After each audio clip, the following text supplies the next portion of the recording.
The Amazing Digital Circus is an ongoing animated show made by Glitch Productions, but if you're here, you probably already know that. This video may contain spoilers for episodes 1 through 6, as these are all the episodes that are out as of this video's making. If you haven't already seen it, I definitely recommend you watch it, but keep in mind, despite its cartoony look and the concerning amount of kids content made around it, it is a show made for adults. All that being said, let's get into the video.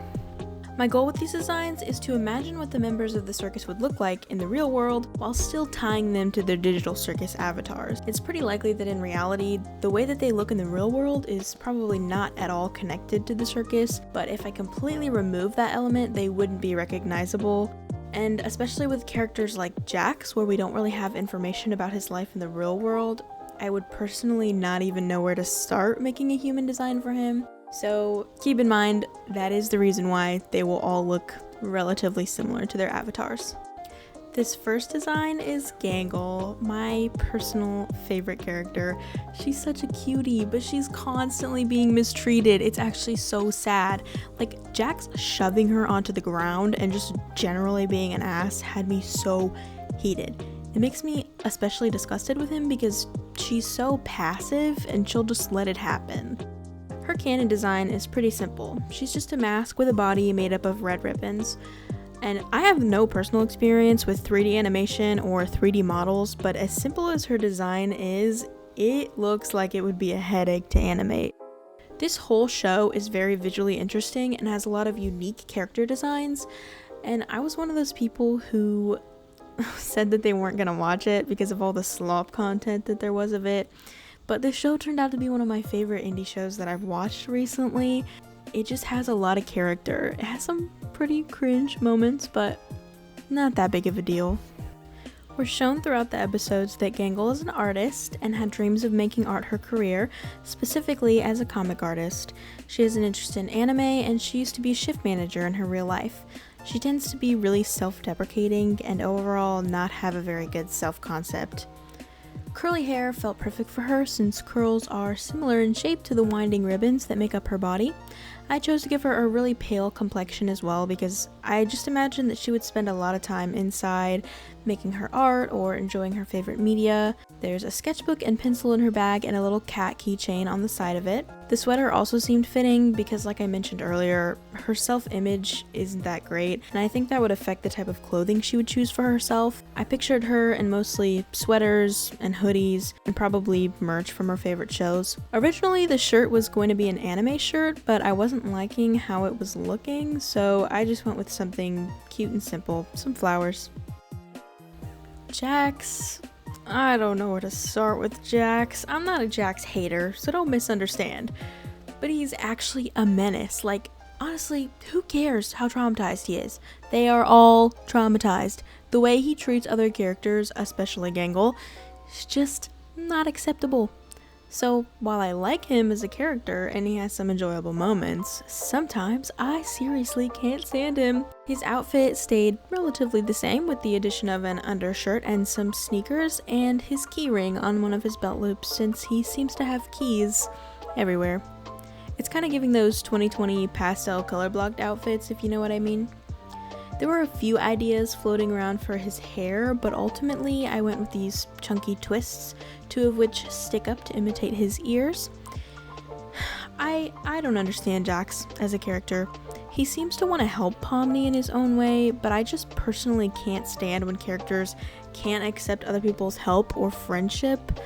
And that's not me saying that it shouldn't happen, it's just so hard to watch. And his general secrecy about his life before the circus and who he really is apart from the archetype he tries to play just makes me really suspicious of him. And overall, I've got incredibly mixed feelings about this character. I don't know how to feel about him. Do I like him? Yes? No? Both? I'm definitely interested to see what they do with this character in the future. Hopefully he doesn't abstract, but I don't know. This has to be said, Ragatha hate will not be tolerated on my channel, and this is your only warning, people. I get being annoyed with people-pleasing behavior and less than genuine praises, but she's only trying to make people feel better. The circus is a hellscape for all of them. At least she actually tries to be uplifting instead of being a doomer. It's so sad characters who aren't all edgy and mean so often get the short end of the stick when it comes to fan favor. And like, I get it, but she just wants people to be happy and she wants to feel close to them. Like, guys, I feel like people give Ragatha way too hard of a time. I saw so many people getting mad at her for lashing out at Jax, and I don't understand. Like, she literally pointed out that they told her she should get mad sometimes, but then when she does, she's always the bad guy. It's just not fair. I kept the dress pretty close to the one that she wears in the circus, as well as her bows, and for her hair, I went with a red that looks a little bit more natural, and I gave her an updo. I think that Ragatha, as much as she cares about what other people think of her, she would probably spend a lot of time on her appearance. About the circus itself, what are some of your favorite digital circus theories? Leave them in the comments below. One of mine is that these aren't the real them, but copies of their minds, like in the USS Callister episode of Black Mirror. How else would they not just die, sitting around with headsets stuck on their heads? Unless it's some kind of time illusion where maybe not as much time is passing in the real world as it feels like in the digital world, especially since even physical sensations can be simulated like taste and pain. And personally, I feel like whatever is wrong with Kane is worse than most people think, especially because if this place was made for all ages, why would they design such a creepy looking AI to guide players through this otherwise very kid-friendly looking world? I love Kane's design, but dentures with eyes doesn't exactly seem like a family-friendly choice, and he's always bringing it up that it's a family-friendly experience. And a line from the first episode, "It'll be totally spoiled," something like that he said when Pomni went into the void. What does that mean? What does that mean? I think about that every episode of Digital Circus I watch. I think about that line. It's time to talk about our main character, Pomni. Pomni is someone who is constantly being infantilized by the other characters in the show, despite being 25 years old. So for her human design, I portrayed her as someone who could be mistaken for younger than she is. She's still an adult, but has some youthful aesthetics about her, like her pigtails and vibrant choices of color. This outfit was made to be casual and practical for her to go out in. She mentions that she's an urban explorer in her free time, and I think this is something she would be able to go out exploring in if she wanted to. Her opposite eyelashes were too fun of a trait for me not to give them to her, and something that I somehow completely missed in my other Pomni video. I did not give a single one of those Pomni designs the opposite eyelashes. She also has heterochromia, so I could keep the two-toned eyes, at least in some sense.